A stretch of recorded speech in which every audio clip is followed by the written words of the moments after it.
Okay, so DRPS, as we call ourselves, was formed about 2 months ago. We are organized to prevent the industrialization of farmland in Howard County. We are a small LLC involving a few people, but we have quite a few supporters.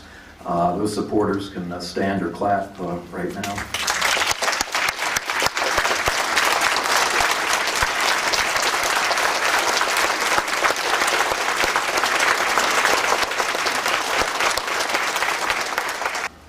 So why are we opposed to natural wood waste recycling facilities on both ag preserve and rural conservation?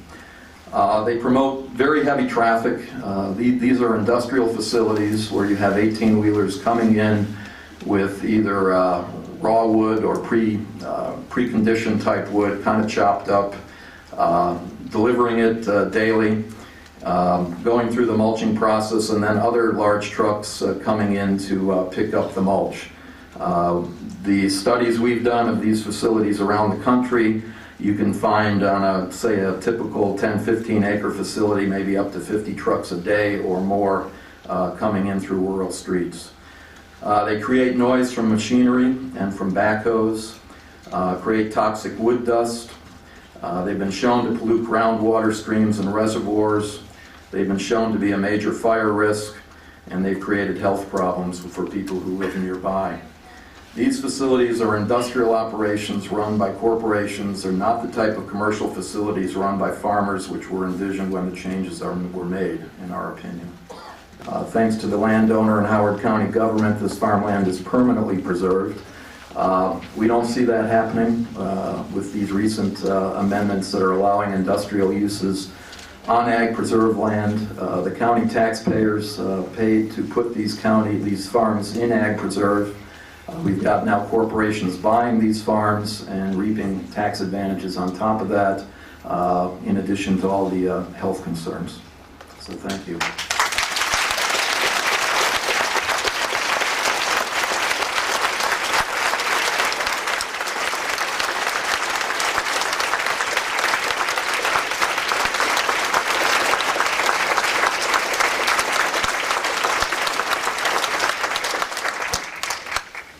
You don't have any mitigation strategy. Any large-scale mulch processing facility, you're doomed. I suggest you stick it to M1 and M2 only. Keep it off of rural pres. The last 17 names there are the first names of the 17 pushpins on the chart. These are the people that are having breathing problems, mucus problems, respiratory. One patient has wood particulates. Two people have found wood particulates in their nose and sinus passages by tests from Johns Hopkins. It's not pretty, but they're people. They're real people who have been taken as a test subjects inadvertently. Can I make one more sort of off subject you've been asking a lot about? Which is the 10%, 2%? Quickly, please. Wrong thing to ask. It shouldn't be percentage. It should be fixed acres if you're going to go to a lower fixed level. The reason being what you're looking for is what kind of concentrations of wood dust and fungi are you willing to tolerate. That's not done on a percentage basis. That's done on a parts per million basis. Thank you for that.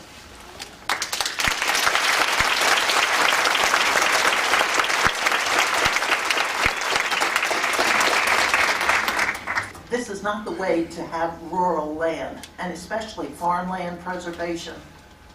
What's the definition of it? Why are we putting industrial on it? It makes no sense at all, and I would hope you would think about this very strongly. Thank you.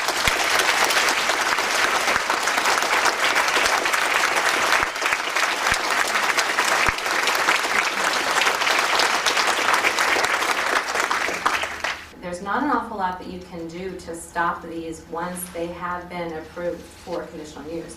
And so that's why they're really important that they are in industrial, so that, quite frankly, if things do get out of hand, it at least doesn't have as detrimental effect to, for instance, residences as it would if it were an ag preserve or RC land. Because it's hard to regulate dust, smell, height of the mulch piles.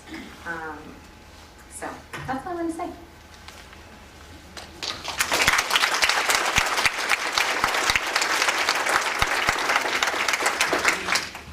But Dayton is beautiful, and it's rural, and you'll probably cross through it and not know you've been there. There is no business for industry in Dayton. There are some really basic things that we should just not forget, and that is that rural is beautiful, and Dayton is rural and it's beautiful, and it should be kept that way.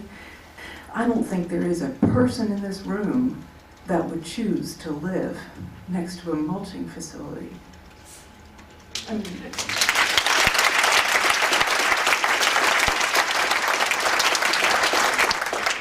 sometimes it's really helpful when you're considering these things that you sort of make it your own backyard, because it totally freaks out my head, to put it in the vernacular. So I ask you to consider that, and before decisions are made, that we're all very clear on the fact that it's a rural, beautiful community that will, in fact, be significantly negatively impacted, and that nobody here wants that as a neighbor. So I'm so sorry, Mr. Banworth, that you are next to that, and we will do everything we can to support you that that does not occur. Thank you.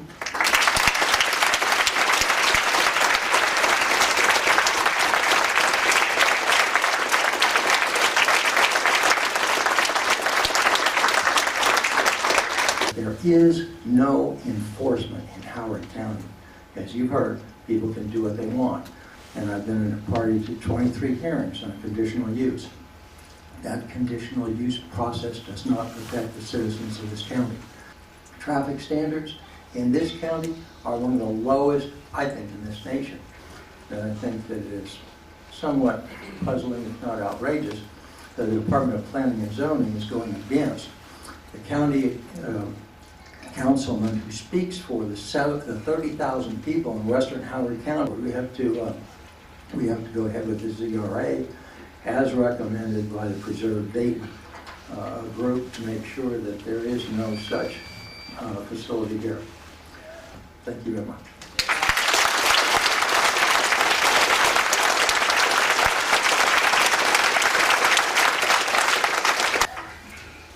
Hello, I'm John Tegeris. I live at 14028 Big Branch Drive. I'm president of Dayton Rural Preservation Society. I think I'm more of the spokesperson. I think you can see tonight that we're all leaders in this effort. Very strongly opposed to this. To me, not an issue of percentages, okay?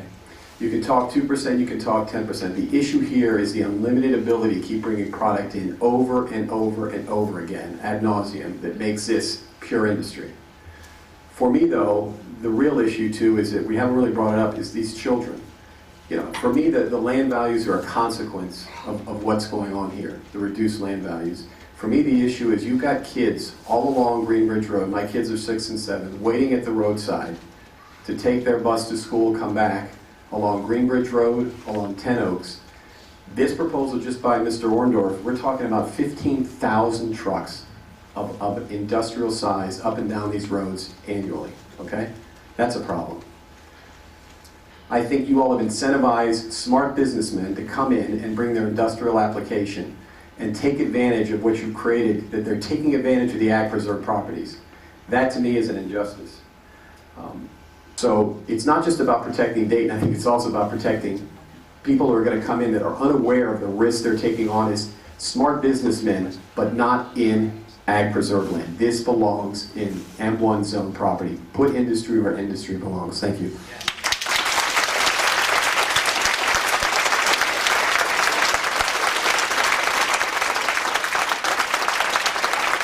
The goal of putting this conditional use in originally was to help farmers get other sources of income and help them be more sustainable. But I don't see how an industrial-sized mulching facility helps sustain farms. Not when the farmers who are selling their property to the people who would be doing these commercial enterprises, then they're not farms anymore at all. I want to commend the Dayton Rural Preservation Society for their excellent work in presenting their concerns tonight. Please don't forget the wonderful work that they did in presenting not only the 2%, but or 1 acre, whichever is less, because of the environmental impact that they've shown that this can have. Thank you.